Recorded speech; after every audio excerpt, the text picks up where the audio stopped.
We have a school board runoff on election day, November 8th. As we have mentioned before, our club does not endorse any time a Republican is running against another Republican. So in our voter guides, we could not tell you who we think you should vote for. So we have brought the candidates to you today. All 6 that are on the ballot have agreed to speak to us today. So we're very excited to hear them, and we're going to start with District 1, and we have given the candidates 3 topics ahead of time to address, and I have copies up here on the table too. So if Jerry and Jory could come up, please, and you each have 3 minutes. And we'll start with Jerry. And we have a timekeeper. Lisa McGowan is our timekeeper.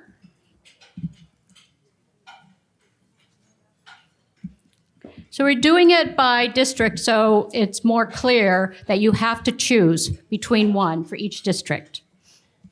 And here's the mic.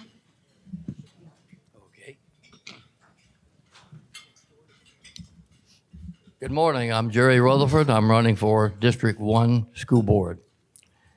Monitoring age-appropriate sexual content.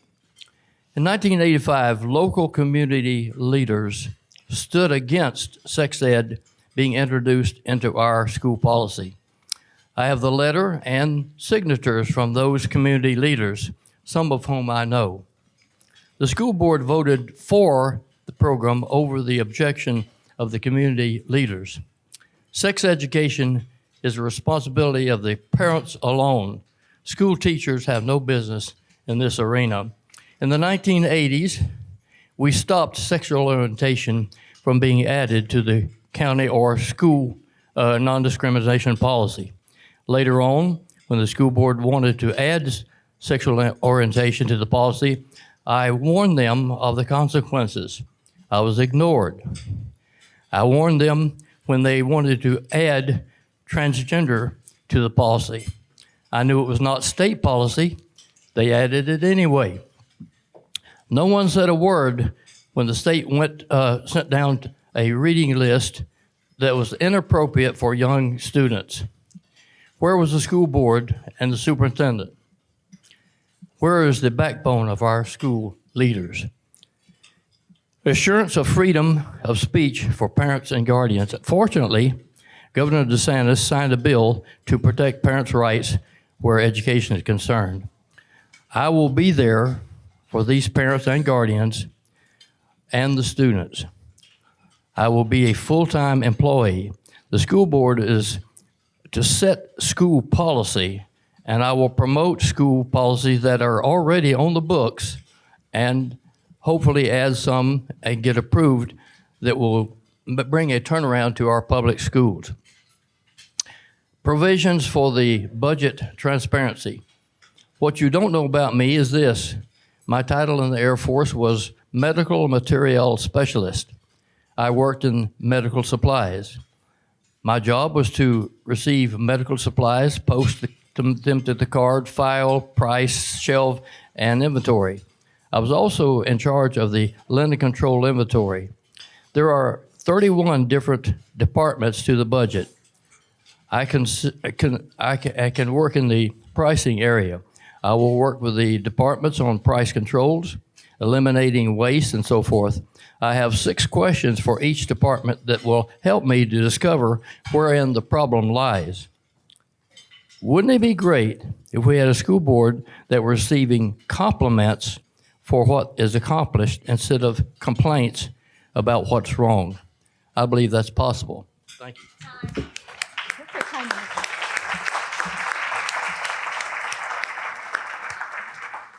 Thank you, Jerry. Now we have Jory Westbury, also District 1.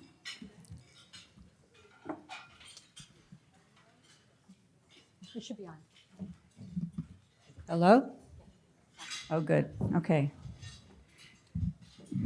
First of all, we have a procedure in place right now about sexually explicit materials.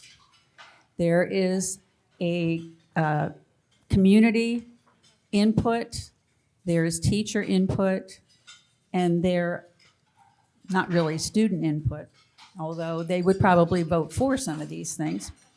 But the process right now has people read the books, bring them to our attention. Committees are formed with literacy specialists, teachers, administrators, and community members. They review the books and make a recommendation. When we also, as school board members, read the books, and there have been 4 recently that we've all read.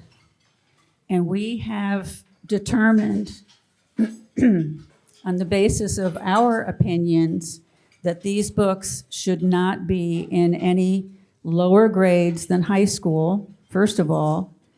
And we have taken the leap to put the book covers on the shelves.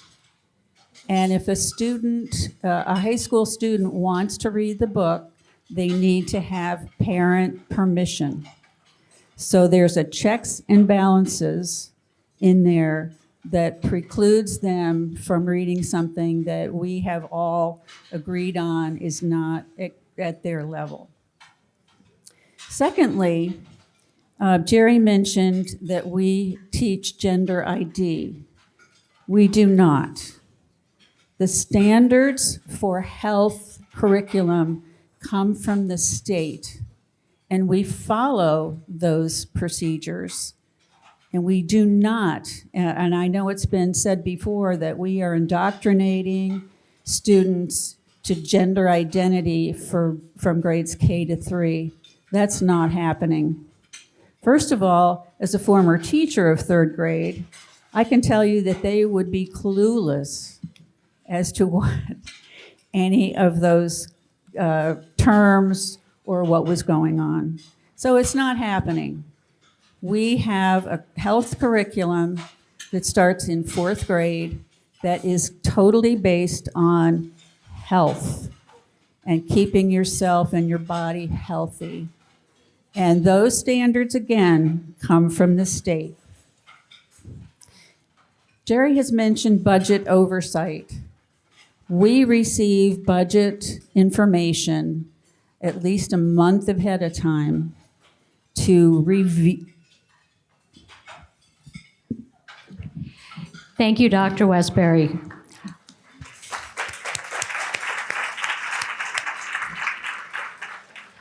District 3, we're going to do it alphabetically. Kelly Lichter and then Jen Mitchell.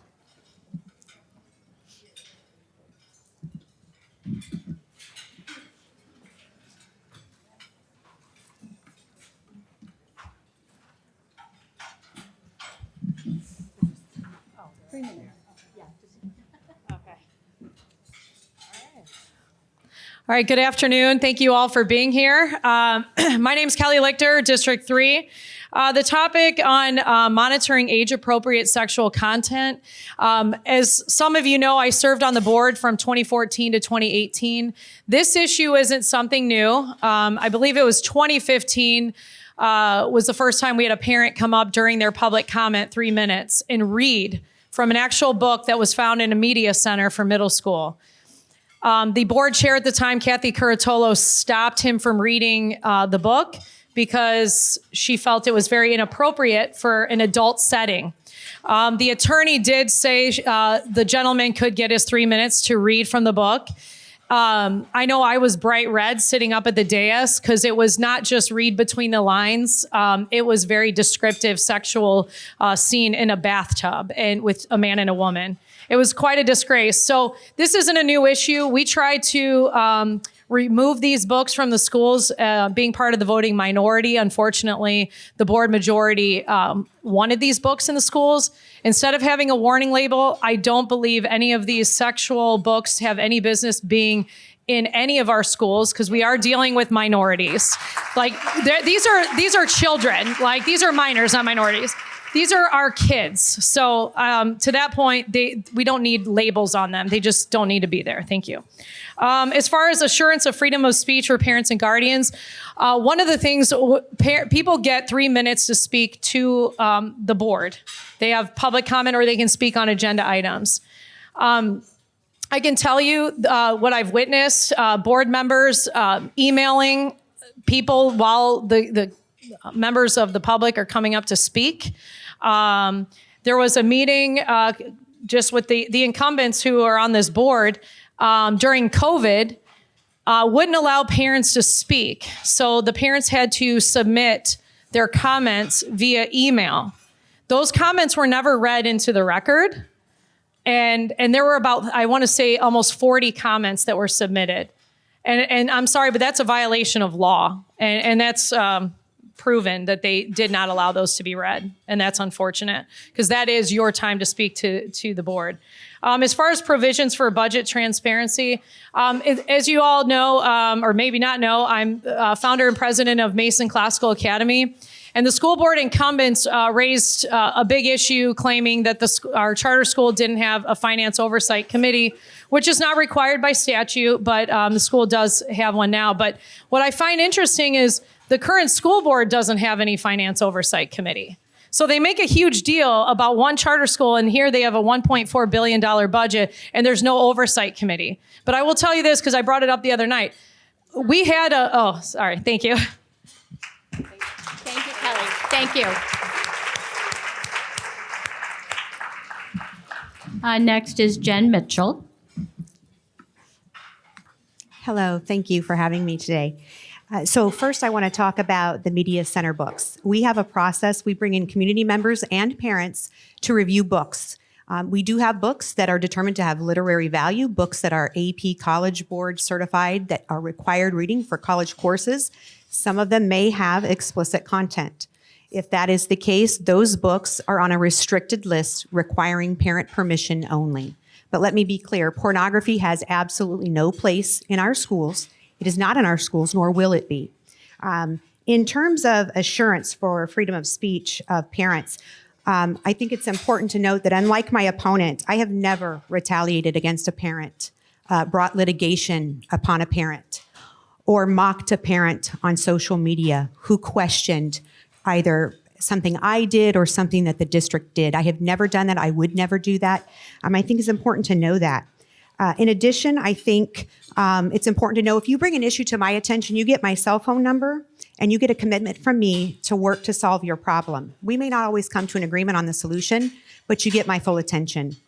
I've made it a mission of mine, and it's something I intend to continue to do. In terms of the board meetings during COVID, around the state, we saw districts pushing public comments to the backs of meetings, hoping to wait out the crowd. We didn't do that. We kept our public comments at the front end of the meeting. We saw districts that brought comments down to 30 seconds. We didn't do that. We maintained our 3-minute policy. So I believe the meeting that my opponent is referencing is the one meeting that we had because we were closed down. As you recall, there was a time when we were not allowed to meet publicly. So it was a meeting that took place online via Zoom. So just to clear that up. And in terms of budget transparency, you've heard me say it before. We're on track to be debt-free by 2026. We're paying cash for the new high school to save you $41 million in interest payments.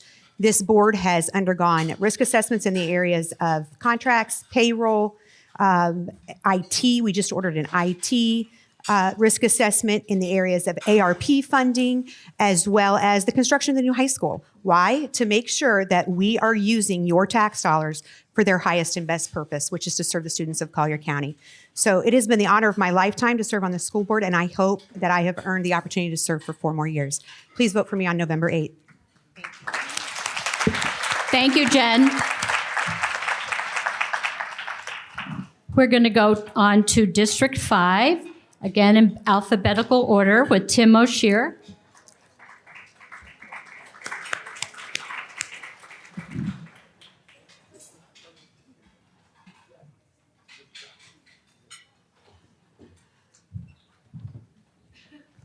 Good morning. I'd like to thank everyone for showing up here.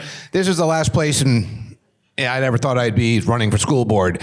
When COVID hit, I started going to the school board meetings and didn't like what was going on.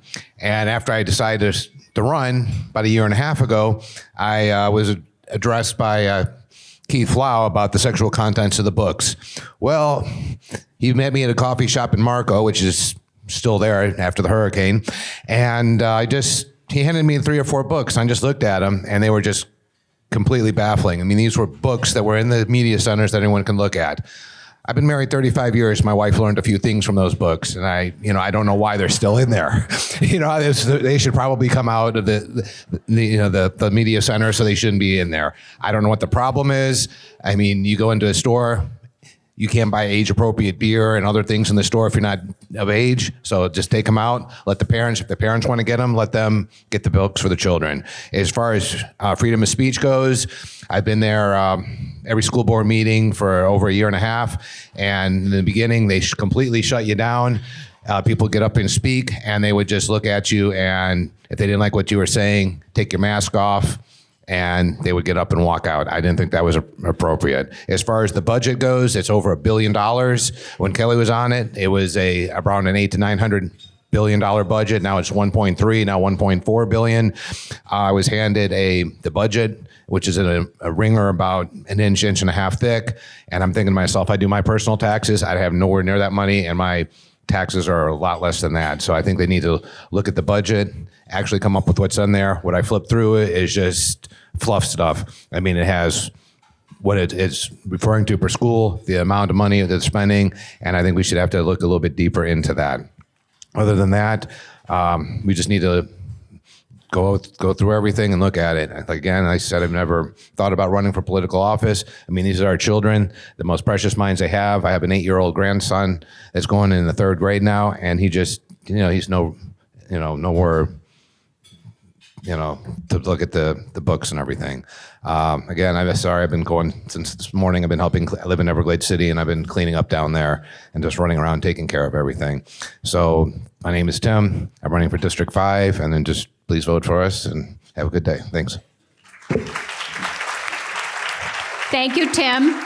Welcome, Roy Terry.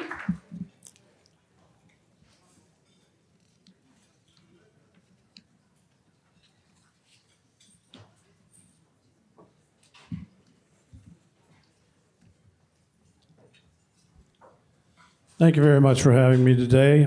I want to remind everybody that it's all about our children and our grandchildren, no matter what else we talk about. Sexually explicit comments, a lot of comments have already been made. They should not be made openly available. We have left it in the hands of parents. The book covers will be on the shelf, but the books will be removed. And if a student has a reason to take that book, they take it to the media specialist. Media specialist calls and gets permission from a parent to take care of that. Freedom of speech, we have one of the most open meetings for public comment in the state. If you call other places, they don't allow nearly as much time as we do. At our last meeting, one speaker had almost 30 minutes available to her. Right, Diane? Fortunately, she didn't use all 30 of them, but they were available, and that's available to any speaker that wants to speak. Email, text, phone, individual meetings, all ways to reach board members. Budget transparency, we have 3 budget meetings. Budget is published on a website and a newspaper. We have a yearly audit, state audit every 3 years, and so far we've had no major findings. We just completed one. I might mention there's talk about reducing federal funds and also the rollback rate. The federal funds are $153 million. And the rollback rate, if you go back to that, we would lose $95 million. It's a total of about $250 million that will be removed from our budget. Now, that means you do one of 2 things. You either eliminate programs or you raise taxes, one or the other. So I would hope that we don't follow through on those. All these are important, but it's all about our children. Last Friday night at Naples High School with Governor DeSantis, Representative Donalds, and others, it brought back a lot of fond memories at the coin flip. We had the band out there, we had cheerleaders, we had parents, we had students in the stands, both from Barron, Collier, and Naples. And the event was electric. Governor DeSantis flipped the coin. He did a great job flipping the coin, but how hard can that be? So anyway, but it brought back memories to me, and Pat Barton got to share with her a little bit in the beginning. She was there back when we started the 40. I coached football, basketball, and baseball. I also taught at Naples High School, 6 years in football. We had 3 undefeated seasons and had a very excellent overall record. But it brought back memories thinking about those students. And when the band played the national anthem and the JROTC rolled out the flag, we had the helicopter go over with the flag below it. I mean, the sound of that band just brought tears to your eyes. And I want to thank you. And remember, we do this for our children. This election is about our children. Think about who you're voting for, and hopefully you'll vote for the person Thank you, that Roy. is good for children. Thank you.